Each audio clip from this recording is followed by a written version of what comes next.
All right, hey guys, Coach Alex here. I wanted to do a little bit of an informal video talking about something a conversation that Coach Josie and I had on the way back today from the cities. I thought it really touched on two strategies or two facets of improving your health and fitness that don't get a lot of attention, or two strategies, two things that we see that are commonalities in people that are successful. Um, and so to kind of put this in perspective, in the health and fitness world, people talk a lot about diet and they talk a lot about training in terms of the factors that dictate whether you will or won't be successful in improving your body composition or improving your performance. And for good reason. I mean, those things are obviously the triggers that are going to have the greatest impact on those things. However, we get caught up in arguing over what's the best diet for me, what's the best way to train, when in reality, a lot of these things work, right? If you're incorporating some type of resistance training, whatever that might be, and you're doing it with intensity, you're probably going to see some good gains in muscle mass and in performance. If you are following a diet that via one mechanism or another allows you to restrict your caloric intake or restricts the amount of food that you're eating in some way, or whatever you might believe restricts insulin levels, whatever. I'm not here to argue that, but if it's doing those things, it can be successful for you. However, it's typically not in those areas where we find people fall short.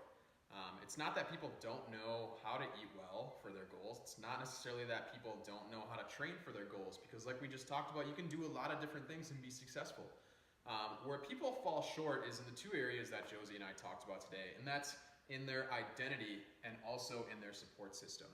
Now, the first one I think is actually the most important and the most under talked about thing that you can leverage, or thing that people leverage or don't take into consideration when trying to succeed in a diet or a training plan for the sake of improving body composition performance. Okay, so people start off with this goal of, hey, I want to lose weight, I want to improve my performance, whatever it ends up being, and so they think about those factors: training, nutrition, so on and so forth. But what they don't tend to think about is, how are they going to change their perspective to allow themselves to be successful in their training and in their nutrition or in their exercise. So let me give you an example. A person that is successful in those things does so and stays successful in terms of maintaining a certain level of body composition that was their goal, or improving it over their lifetime. They are successful because they have made the habits and the strategies that they use to meet that goal part of their everyday life. It is part of who they are. So to illustrate this, someone whose identity is what we need it to be successful in health and fitness, if they were faced with adversity, they immediately think about how they are going to overcome that adverse situation to be successful.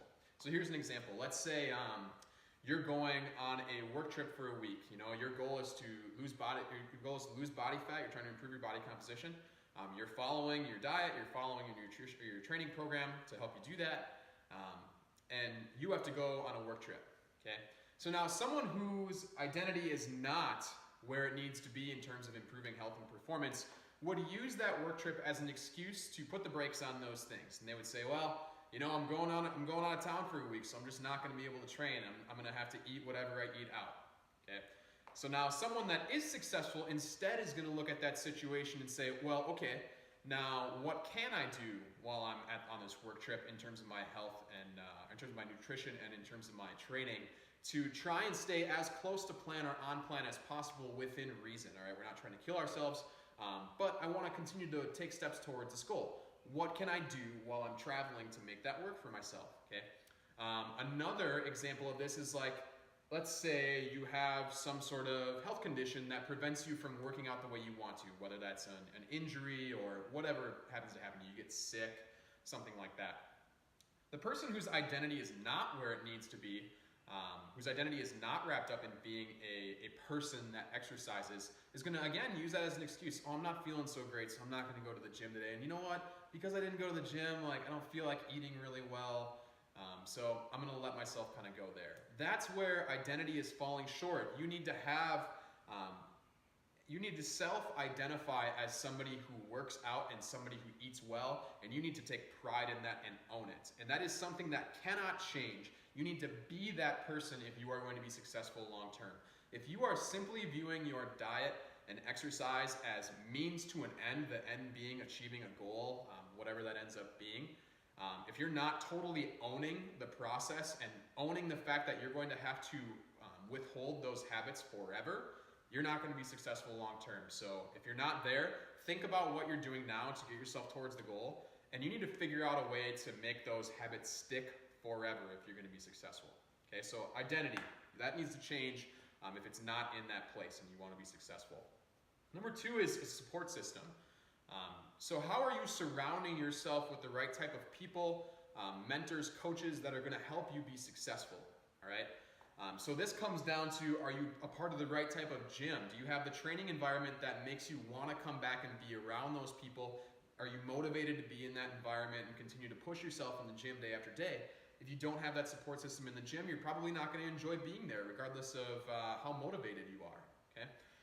Do you have that support system at home? Are the people that you are around at home okay with what you're doing? Are they supportive of the goals that you have? Because that needs to be in place if you're going to make it, because we only have so much willpower. We need those around us to be on our side. They need to be advocates for us. So if you have a goal and you haven't talked to your significant others, your kids, your coaches, your coworkers, whatever, this doesn't mean that you have to go trying to impose your goal upon them and like make them change what they do, make them change their lifestyle. That's not what that should be about. But you absolutely need to share with them what you're struggling with and ask for their help. This is not a one-man mission. I would advocate for going to your spouse, your significant other, and saying, hey, this is really important to me. Here are my weaknesses. I'm really bad when I get around these social situations, or I don't like this food in the house. Can you help me avoid those things? If they're a good spouse or a significant other, they're going to help you with those things, or even a roommate for that matter. So surrounding yourself with the right group of coaches, training partners, your friends and family, doing what you can. I know you can't always select all of these things. You can select your coach and your training partners, but you can't necessarily select your family. But do the best you can to try and get them on your side, doing the things that they need to do or can do that's easy for them to help you be successful. Create that support system and you'll be successful. So to wrap it all up, be the person that owns the process and is planning on owning that process forever. You need to identify as a person who works out, a person that watches what they eat, and really cares about their health and wellness. If you are not identifying as that person, you will not be successful. Okay? Find solutions, not excuses. Number 2, support system. All right, surround yourself with the people who are going to help you be successful, and get those people who are already around you to be advocates for your goal. All right. Hopefully that makes sense, guys. Let us know if you have any questions, comments on that. Just thought we'd want to share that information with you today. If you're not thinking about those things, you definitely should be.